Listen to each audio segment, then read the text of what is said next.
ప్రపంచవ్యాప్తంగా గుర్తింపున్న మెదక్ చర్చి ఆసియాలో రెండో అతిపెద్ద చర్చిగా గుర్తింపు పొందింది. చారిత్రాత్మక వారసత్వ సంపదకు నిలువెత్తు నిదర్శనంగా నిలుస్తున్న ఈ కట్టడం నిర్మాణం జరిగి 100 ఏళ్లు పూర్తవుతోంది.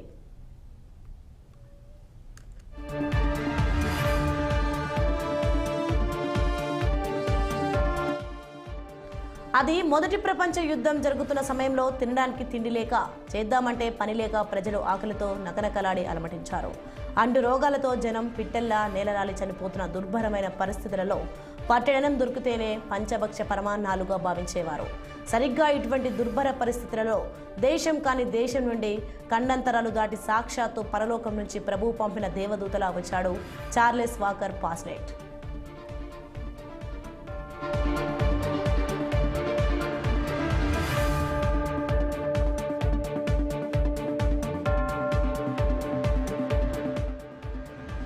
ఇంగ్లాండ్ దేశస్థుడైన ఆయన ముందుగా సికింద్రాబాద్లోని అప్పటి మిలిటరీ సేనకు నాయకుడిగా వచ్చినట్లు చరిత్ర చెబుతోంది.